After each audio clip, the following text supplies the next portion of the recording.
Assalamualaikum warahmatullahi wabarakatuh.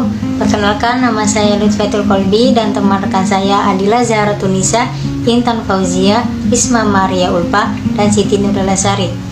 Kami dari kelompok 2 mata kuliah Sendra Tari Jawa Barat, kelas PGMI 3B, YIN Syekh Nurjati Cirebon. Kami di sini akan menceritakan drama virtual yang berjudul Sang Kuryang. Selanjutnya, saya akan paparkan peran yang akan dilakukan oleh rekan saya. Yang pertama, Adila Zahratunisa sebagai narator, Intan Fauzia sebagai Sang Kuryang, Siti Nurlasari sebagai Dayang Sumbi, dan Risma Maria Ulfa sebagai Tumang. Langsung saja kita ke videonya.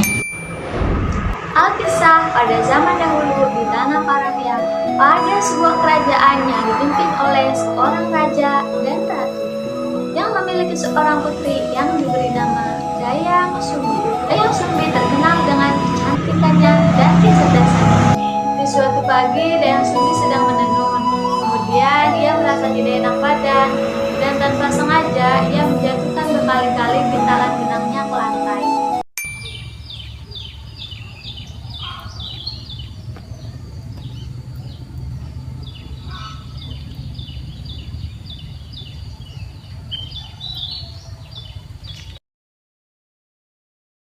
Ya ampun, pintalan itu lagi-lagi terjatuh.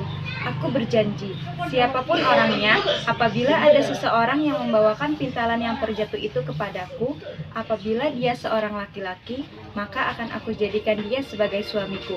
Dan apabila dia seorang perempuan, akan aku jadikan dia sebagai saudara perempuanku. Beberapa saat setelah kata-kata perjanjian tersebut telah diikrarkan, tiba-tiba datanglah seekor anjing yang sakti yang bernama Tumang.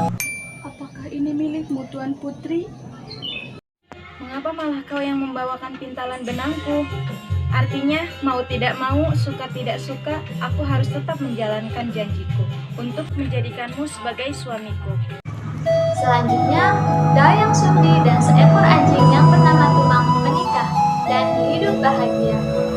Dan dikaruniai seorang anak laki-laki yang tampan dan gagah yang diberi nama Sang Kuryang. Dayang Sumbi, tolong jangan katakan bahwa aku adalah ayahnya. Baiklah Tumang, aku tidak akan mengatakannya kepada Sang Kuryang bahwa kau adalah ayah kandungnya. Dalam perjalanan perkembangan pertumbuhan Sang Kuryang selalu ditemani oleh Tumang, yang selama ini ia ketahui hanyalah seekor anjing biasa yang setia menemaninya, bukanlah sebagai ayah kandungnya. Pada suatu ketika, Dayang Sumbi memanggil putranya Sang Kuryang. Ananda Sang Kuryang, kemarilah nak, ibu sedang ingin sekali memakan daging menjangan. Pergilah kau ke hutan dan ajak si Tumang untuk berburu menjangan bersamamu. Baiklah ibundaku.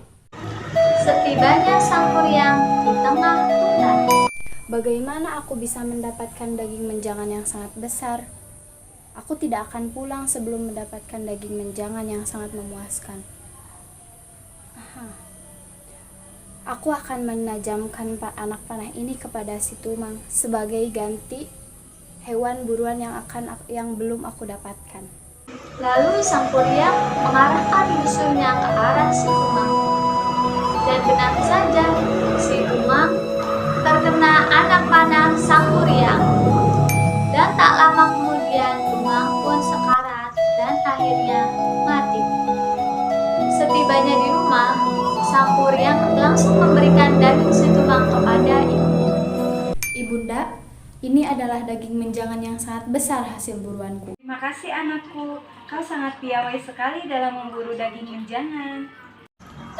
Beberapa saat setelah makan selesai, Dayang Sumbi teringat akan si Tumang.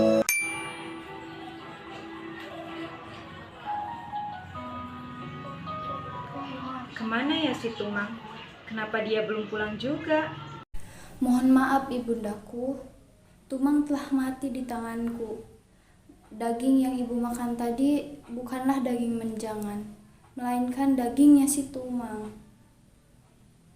Apa kau bilang? Jadi daging kemarin yang kau suguhkan kepada ibumu adalah daging si Tumang? Benar sekali, Bunda. Dasar anak tak tahu diri, pergilah kau dari rumah ini.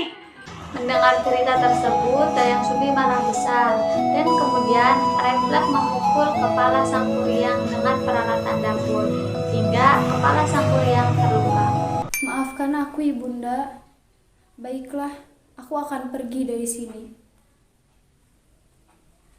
Beberapa tahun berlalu, sang kuryang yang telah mengembara ke seluruh negeri memutuskan untuk pergi kembali ke rumahnya. Sang kuryang sangat heran karena melihat banyak perubahan di kampungnya. Kemudian sang kuryang bertemu dengan ibunya kembali. Namun, sang kuryang dan ibunya sama-sama tidak saling mengenal. Hai Nona Manis, kau cantik sekali. Aku ingin sekali melamarmu. Sudikah kau kupinang menjadi istriku? Baiklah, aku bersedia untuk menjadi istrimu. Suatu ketika, sang kuryang meminta tolong agar Dayang Sumbi merapikan ikat rambutnya. Dan kemudian Dayang Sumbi mengikuti kemauannya. Sang kuryang, mengapa di kepalamu terdapat bekas luka? Bekas luka apakah itu? Bekas luka di kepalaku ini dulu aku dipukul oleh ibuku karena telah membunuh anjing kesayangannya. Dayang Sumbi semakin bertambah bimbang. Ya ampun, bagaimana ini? Aku tak mungkin untuk menikahi anakku sendiri. Aku harus mencari cara untuk menggagalkan pernikahan ini. Sang kuryang, aku ingin mengatakan hal yang sebenarnya kepadamu. Engkau adalah putraku. Engkau adalah anakku, sang kuryang. Aku yang dulu telah memukulmu hingga kepalamu berbekas seperti sekarang ini. Kau bohong. Kau hanya tidak mencintaiku. Makanya kau mengarang cerita yang ada-ada agar pernikahan kita tidak terjadi. Setelah panjang lebar Dayang Sumbi menceritakan tentang putranya dan si Tumang, sang kuryang tetap bersikeras untuk menikahi Dayang Sumbi.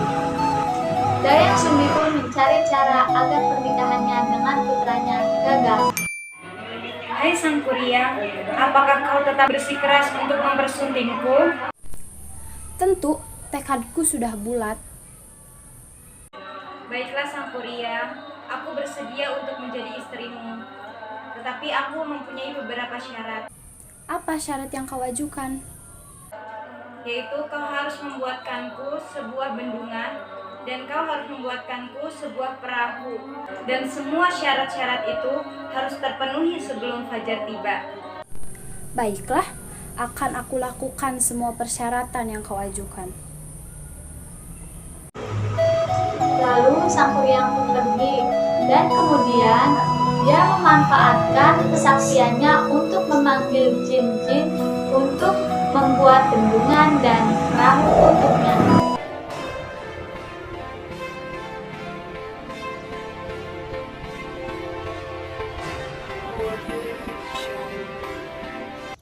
Ketika pekerjaan sang kuryang telah berlangsung, Dayang Sumbi menggunakan tipu muslihat yang membangunkan ibu-ibu untuk menumbuk padi pertanda fajar telah tiba.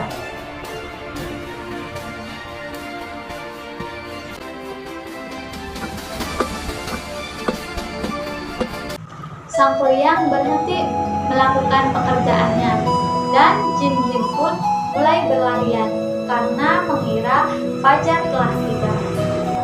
Namun, sang kuryang pun menyadari bahwa ini adalah tipu muslihat Dayang Sumbi dan kemudian sang kuryang pun marah dan mengutuk Dayang Sumbi. Karena marah tidak tersalurkan, kemudian sang kuryang merusak bendungan dan menendang perahu. Kemudian perahu itu terbalik dan kemudian perahu itu membentuk sebuah gunung tangkuban perahu.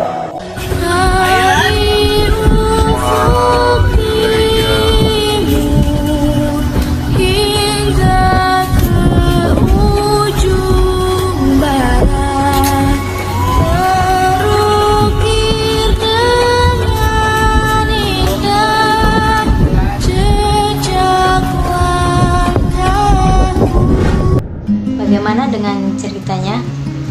Apakah kalian mendapatkan pesan moral dalam cerita tersebut? Ya, tentu saja. Pesan moral pasti ada di setiap kisahnya.